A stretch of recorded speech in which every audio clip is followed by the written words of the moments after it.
Muy buenas tardes, señoras y señores. Bienvenidos al atardecer de este lunes, día 11 de marzo de 2024. No tengo que recordarles, porque todos los medios de comunicación han estado muy atentos a ese efeméride, que hoy, justamente hoy, se cumplen 20 años del peor atentado ocurrido en suelo español y también del peor atentado ocurrido en suelo europeo. 193 personas murieron aquel día y más de 2.000 resultaron heridas. Y como consecuencia de la perspectiva que da el tiempo, hoy, en teoría, debería haber sido una muy buena ocasión para haber dado o dejado constancia de una respuesta satisfactoria a lo que supuso aquel desafío terrorista hace 20 años. Y sin embargo, las cosas como son, si hoy tenemos que constatar algo, es un triple fracaso. Porque me temo que las consecuencias a las que podemos llegar 20 años después no son satisfactorias, ni si hablamos de la investigación policial, porque todavía no sabemos todo lo que pasó, ni desde el punto de vista del trato que han recibido durante esos 20 años las víctimas del terrorismo, y son las propias víctimas las que hoy se han quejado de ese asunto, y en tercer lugar, porque la unidad que debería haber presidido lo que es la comunión de las fuerzas políticas democráticas en nuestro país, y brilla por algo por su ausencia 20 años después, y se sigue utilizando aquel 11M como piedra de descalabro en la frente del adversario político. Por eso hablo de un triple fracaso.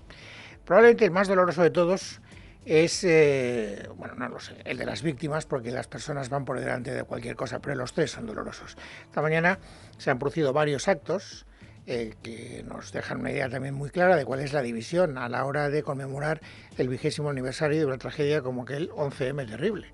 Bueno, pues en uno de esos actos, una de las víctimas, Ana Cristina López, ha querido dejar constancia en voz alta del sentimiento personal que tiene ella 20 años después de lo que ocurrió.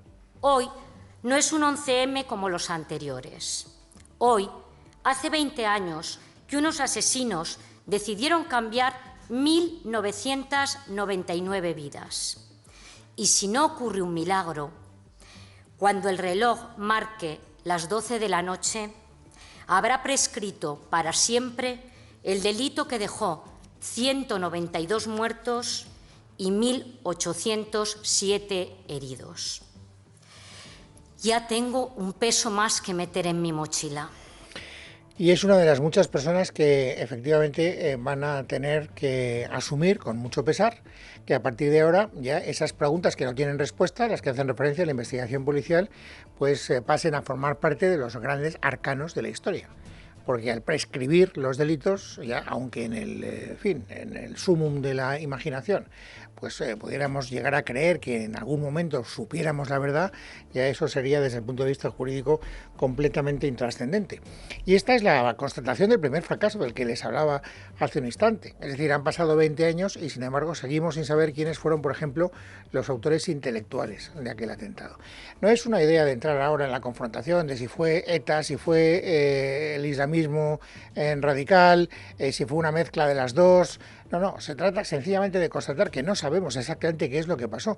Y esta no es una idea que salga de un partido político o que salga de una opinión particular de un periodista. Esta es una opinión compartida de manera muy general por la sociedad española. Hoy hemos conocido una encuesta que me ha parecido muy interesante, que publica El Español, donde se dice que casi 6 de cada 10 españoles, que se dice pronto, casi 6 de cada 10 españoles, tienen la idea, 20 años después, de que no sabemos todo lo que pasó aquel 11 de marzo.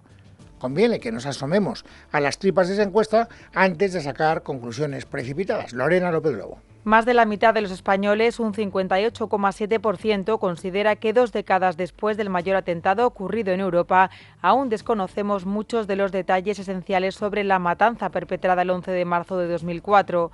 Sigue habiendo incógnitas por resolver, según recoge la encuesta de Sociométrica para El Español, y las dudas planteadas afectan a varios aspectos de la investigación oficial, de la que solo se sienten satisfechos el 40% de los encuestados, mientras que el 54% considera que la policía y la justicia no hicieron todo lo posible por averiguar la verdad. Cuando el periódico nos encargó la encuesta, siempre existe una hipótesis previa, ¿no? Nosotros pensábamos que el porcentaje de personas que no estaban alineadas con la versión oficial, que es una versión judicial, pensábamos que sería minoritaria, quizá pues entre el 20 y el 30%. Ha sido también para nosotros una sorpresa comprobar que estos porcentajes son muchísimo más altos. Como apunta Es Radio, Gonzalo Adán, director de Sociométrica, son también muchos los encuestados que manifiestan sus dudas sobre una posible manipulación de pruebas o incluso sobre la implicación de servicios secretos extranjeros en la masacre. Incluso personas que consideran que ha habido manipulación de pruebas o que se han utilizado pruebas de una veracidad dudosa es de un 44%. Y la cuarta pregunta, también muy impactante o muy sorpresiva, es que los servicios extranjeros hay un 50% de personas que creen que intervinieron en ello, ¿no?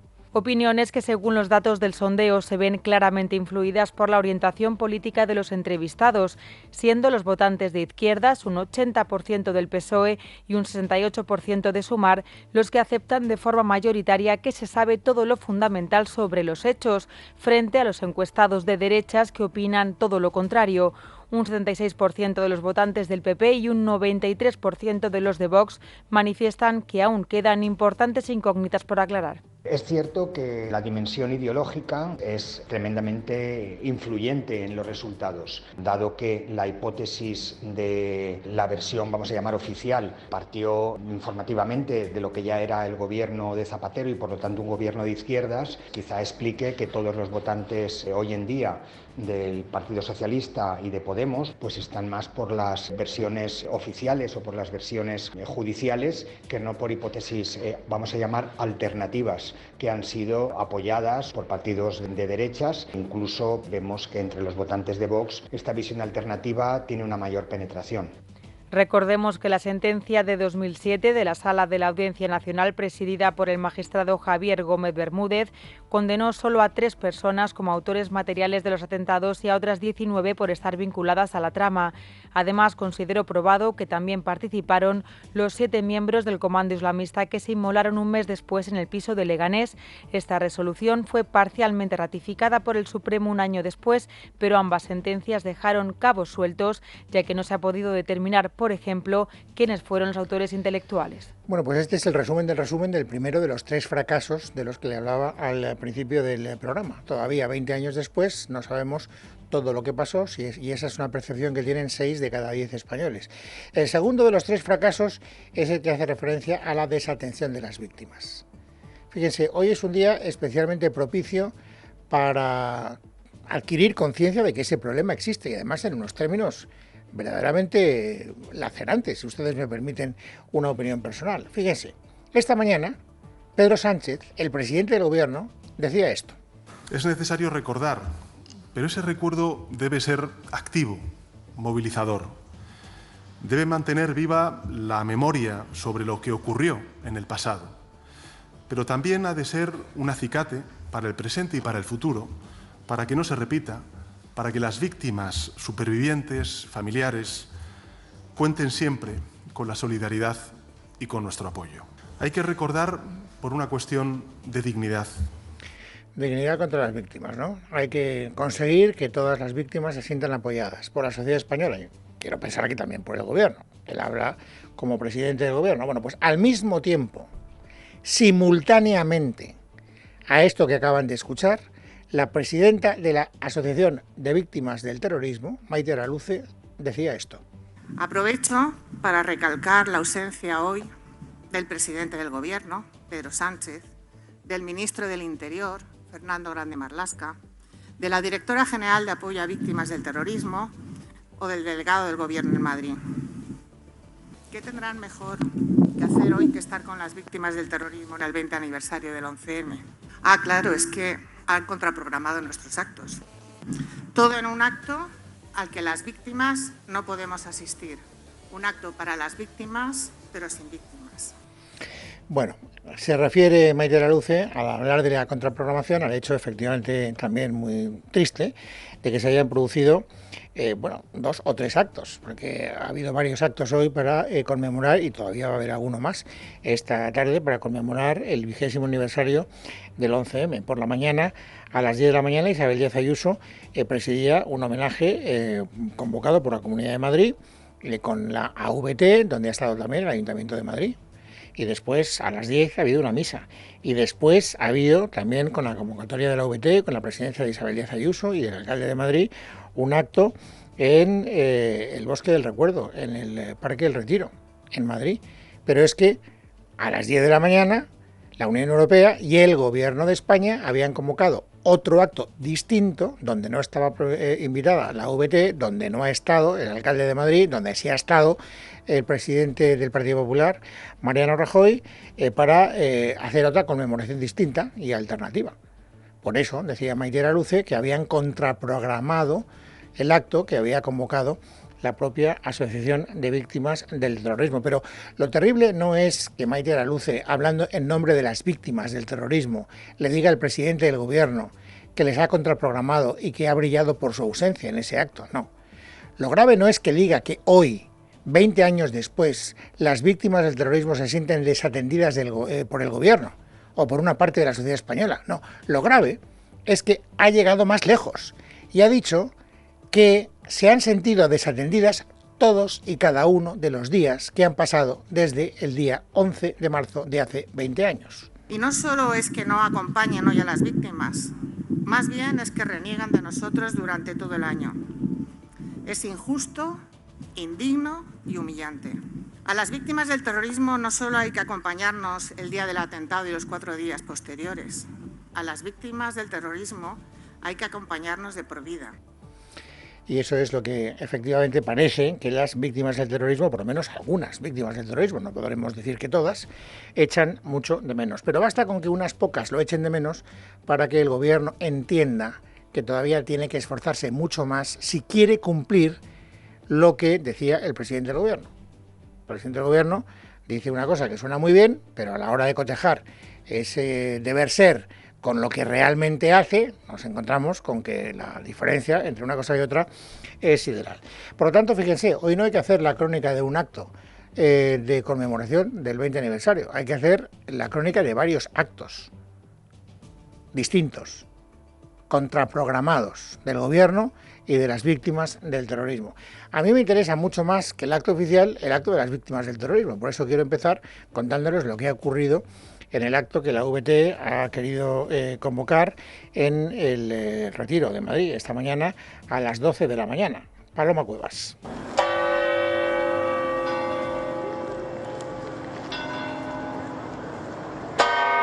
A las 9 de la mañana, con el doblar de las campanas de la Real Casa de Correos y de múltiples iglesias de toda la Comunidad de Madrid, comenzaba el solemne homenaje a las 193 víctimas de los atentados del 11 de marzo de 2004.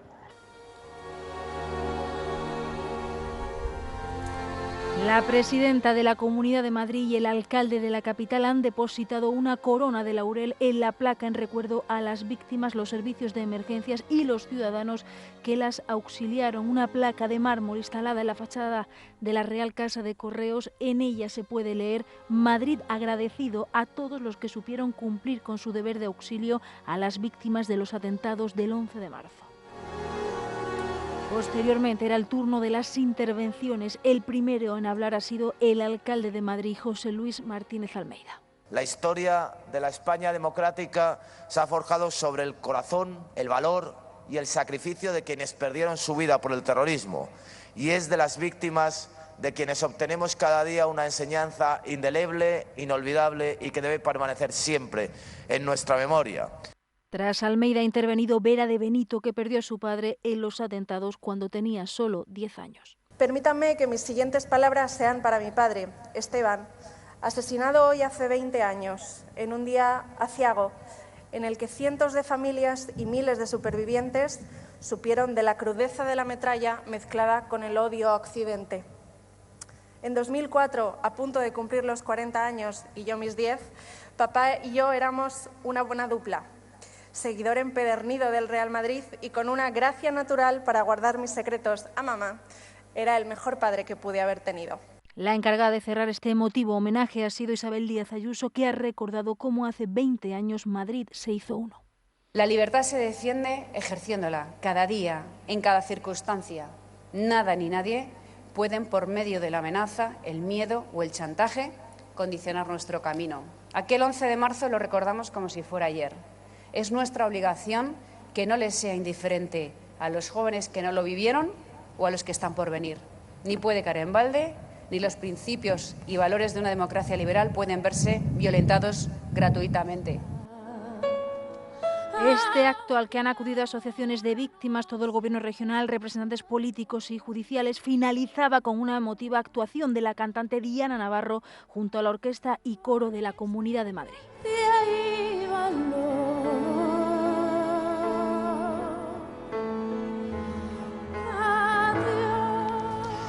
Bueno, pues este ha sido uno de los 3 actos de los que hay que hacer referencia. El segundo, como les decía, es el que ha tenido lugar también con la presencia de la AVT en el Retiro, y el tercero es el que ha organizado la Unión Europea y el Gobierno de España. Ahí ha estado el rey y ahí ha estado también, naturalmente, el presidente del Gobierno. Y las palabras que yo creo que son más sensatas, las que nos pueden reconciliar un poco con este regusto amargo hoy que estamos constatando, ese triple fracaso del que he hablado al principio del programa, son las palabras de Felipe VI. En primer lugar, porque él sí que habla de las víctimas en los términos en los que a mí me parece que hay que hablar de las víctimas. Las víctimas del terrorismo son una referencia ética en nuestro sistema democrático y de valores humanos. Simbolizan la permanente necesidad y compromiso de defensa de la libertad y del Estado de Derecho.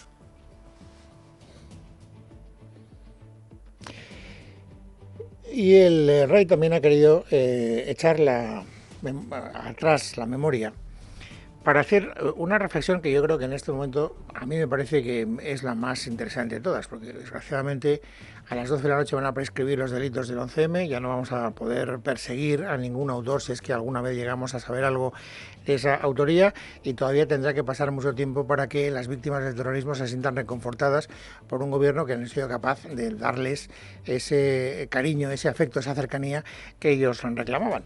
Pero hay una tarea que sí que podemos hacer, que es la de reunificar un poco lo que es la unidad de las fuerzas políticas, al menos frente a lo que fue una agresión terrible contra el terrorismo.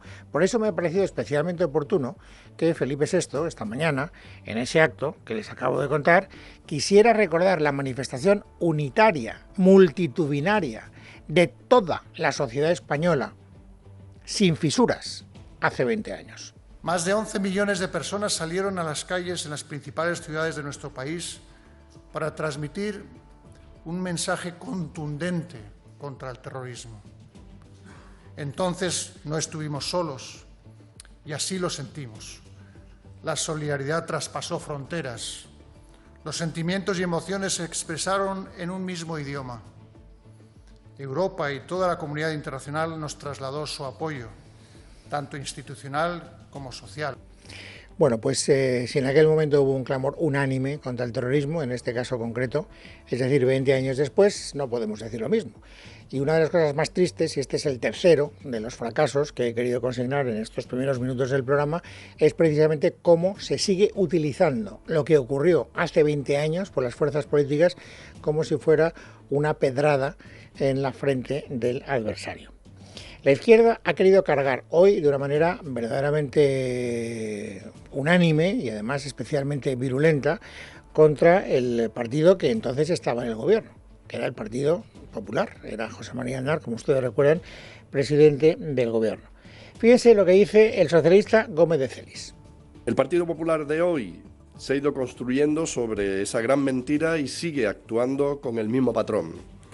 Obtener el gobierno, caiga quien caiga, aunque quienes caigan sean los propios ciudadanos y las propias ciudadanas, aunque los que caigan sean todos los españoles. Fíjese lo que dice Manuela Bergerot, que es Más Madrid, es decir, Sumar. Desgraciadamente también se conmemora la miseria moral de quienes utilizaron la mentira como bandera para sus intereses partidistas. Recordamos que desde hace 20 años hay un segmento de la élite política y mediática que utiliza los bulos y las teorías de la conspiración para deslegitimar al rival político. Y fíjense lo que dice el portavoz de Podemos, Pablo Fernández. Hay que recordar que 20 años después, todos esos medios que mintieron a órdenes del Partido Popular siguen impunes y ocupando lugares privilegiados en la parrilla mediática. Gente como Pedro J. Ramírez, gente como Casimiro García Abadillo desde las páginas del Mundo, o Federico Jiménez Los Santos desde la cadena COPE, o la televisión de extrema derecha Intereconomía, hoy Toro TV, o Libertad Digital, se dedicaron durante años a intentar intoxicar a la opinión pública con bulos, con mentiras y con falsedades. Bueno, a intentar averiguar la verdad, diría yo, Pablo Fernández. Pero bueno, da igual, no es el momento de abrir ese debate, es el momento de preguntarle a usted y de preguntarle a Gómez de Félix y de preguntarle a doña Manuela Bergerot si hoy es el día. ¿De verdad hoy es el día que se merecen las víctimas para hacer esta conmemoración? ¿Vamos a utilizar su dolor como una herramienta para sacar provecho político 20 años después del peor atentado jamás cometido en suelo español y en suelo europeo? ¿De verdad hoy es el día? Yo creo que no. Y la Secretaría General del Partido Popular, Cuca Gamarra, cree que tampoco. Se cumplen 20 años de un día muy duro para la sociedad española y para la democracia española. Y por lo tanto, comparto absolutamente que hoy no es el día para que se dediquen a atacar a quien en aquel momento estaba al frente del Gobierno de España y con ello a todos aquellos que tuvieron que afrontar esos días. Por lo tanto, vuelvo a la idea inicial, fíjense, 20 años después, la policía no ha sido capaz de averiguar qué es todo lo que pasó, las víctimas no han sido capaces de recibir como ellas querían el calor de la sociedad española y los partidos políticos siguen utilizando aquello como herramienta de combate. No un fracaso, ni dos, sino desde mi modesto punto de vista, 3. Bueno, pues esto es lo que cabe decir. El 11M del año 2024, 20 años después de aquel 11M de 2004. Pero han pasado algunas más cosas. Por ejemplo, se sigue hablando, como no, del caso Koldo García. Hoy hemos sabido, hablando de Cuca Gamarra, precisamente la que escuchábamos hace un instante, hablar del 11M, que el Partido Popular ya ha culminado algo que nos dijo que iba a hacer, que es recurrir ante la Fiscalía Europea para que investigara lo que ocurrió. Hoy les anunciamos que desde el Partido Popular presentamos la denuncia ante la Fiscalía Europea, tal y como ya avanzamos la semana pasada, y no solo presentamos la denuncia ante la Fiscalía Europea, sino que también presentamos una denuncia ante la Oficina Europea de Lucha contra el Fraude. Sin duda alguna, es necesario llegar hasta el final, y el Partido Popular lo va a hacer. Lunes 11 de marzo de 2024. Vamos, amigos, a completar ahora el paisaje informativo sobresaliente del día. Esther Nieto, bienvenida, buenas tardes. Buenas tardes, Luis. Este lunes la sociedad civil catalana ha hecho un llamamiento a los diputados del PSOE y les ha pedido actuar con el coraje y sentido de Estado que se presupone a un representante del pueblo español para votar en contra de la ley de amnistía. La Junta Directiva de la entidad sostiene que la amnistía no tiene nada que ver con ninguna reconciliación y que permitirá a los independentistas avanzar hacia la autodeterminación. En este sentido, hoy también el portavoz de Josep Rius ha incidido que una vez conseguida la amnistía para las personas vinculadas por el procés, que era el primer objetivo de su partido, ahora toca trabajar para la realización de un referéndum de autodeterminación. La ley de amnistía lo que pone es fin a la represión por estos procesos judiciales que ha habido durante todo este tiempo, pero no pone fin al proceso político que desde hace tantos años vamos liderando, vamos llevando a cabo y que se había sacado de este ámbito político y había pasado al ámbito judicial. Y lo que hacemos ahora es devolverlo al ámbito político para buscar una solución. al l'àmbit polític per tal de buscar una solució. Y por cierto que según una encuesta de Sigma 2 para el Mundo que hemos conocido hoy, 4 de cada 10 votantes del PSOE aseguran sentirse decepcionados con el cambio de opinión de su partido en relación con la amnistía e incluso con el nuevo acuerdo del PSOE con el independentismo para restringir al máximo los delitos de terrorismo. Un 25% de los votantes socialistas asegura que su sentimiento en contra de la ley se ha vuelto más profundo. Y justo cuando se cumplen 20 años de los atentados del 11M, una pequeña avería en un tren en la estación de metro de Moncloa, en Madrid, ha generado el caos entre los usuarios de la línea 6 del metro en torno a las 3 de la tarde. Según algunos testigos, tras ver humo en un vagón, se ha producido una estampida, desalojándose de inmediato la estación. Pero pocos minutos después, la propia cuenta oficial del Metro de Madrid ha anunciado que la incidencia ha quedado resuelta y que el servicio se ha restablecido.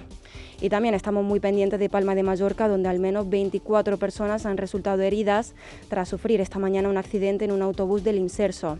El vehículo se ha salido de la carretera y ha caído por un terraplén de una altura de 2 metros. En el autobús viajaban unas 50 personas, de las cuales 7 se encuentran en estado grave y 17 tienen heridas leves, mientras que 30 pasajeros, incluido el conductor, han salido ilesos. La Guardia Civil, por su parte, ha confirmado que el conductor ha dado negativo en las pruebas de alcoholemia y drogas a las que ha sido sometido. Tiene todos los detalles Gabriel Moreira. Los hechos han tenido lugar en torno a las 10 de la mañana en la carretera de San Lorenzo a Son Servera, mientras transportaba a 50 personas. Tras producirse el vuelco, se han producido algunos momentos de tensión donde varios turistas han sufrido ataques de pánico. El siniestro ha ocurrido esta mañana y tras conocer el incidente, un operativo de emergencias y varios agentes de la Guardia Civil y bomberos se han desplazado hasta el lugar de los hechos para atender y trasladar a los afectados. La Guardia Civil de Tráfico abrirá una investigación para determinar las causas exactas del accidente. Y en Cornellà de Llobregat, en Barcelona, también un autobús urbano con 25 pasajeros a bordo ha caído unos 3 metros en el interior de unas obras, causando 14 heridos, uno de ellos en estado crítico. A causa de la caída, el autobús ha sufrido un escape de gasoil, por lo que los bomberos de la Generalitat están trabajando para detenerlo. Mientras tanto, los servicios de emergencias continúan analizando la situación para determinar las causas del incidente. Y 17 días después del incendio del edificio de Campanar en Valencia, que provocó 10 muertos y 15 heridos, ahora la Policía Nacional baraja una nueva hipótesis sobre la causa del siniestro. Según ha apuntado esta mañana la delegada del Gobierno de la Comunidad Valenciana, Pilar Bernabé, las investigaciones apuntan a que el fuego se originó de manera fortuita por el fallo de un electrodoméstico de la cocina de una vivienda. Ángels Hernández. Pilar Bernabé, delegada del Gobierno en la Comunidad Valenciana, ha adelantado esta mañana que el incendio, que se saldó con la vida de 10 personas, habría comenzado en un electrodoméstico de la cocina, según apuntan las investigaciones de la Policía Nacional. Como bien saben, se ha levantado el secreto de sumario y las investigaciones de la Policía Nacional apuntan a que posiblemente se originó en el interior de la cocina por un electrodoméstico. El pasado viernes se levantó el secreto de sumario que se había declarado. La delegada ha descartado en sus declaraciones que exista un indicio penal, de manera que las aseguradoras ya pueden acceder al interior del edificio calcinado para trabajar y que los afectados por este siniestro puedan empezar de nuevo su proyecto vital.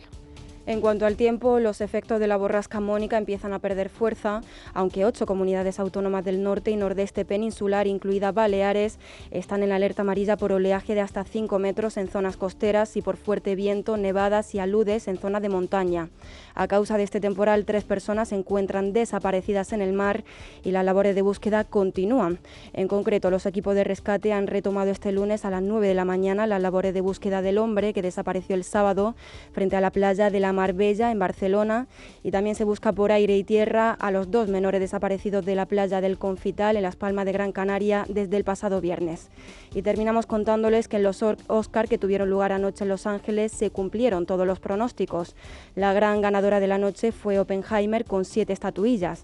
Barbie se conformó solo con una, con el Oscar a Mejor Canción para Billie Eilish, mientras que la gala dejó sin premio a las 2 películas españolas.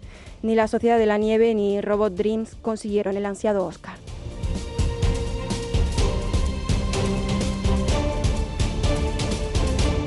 En casa de Herrero, Es Radio.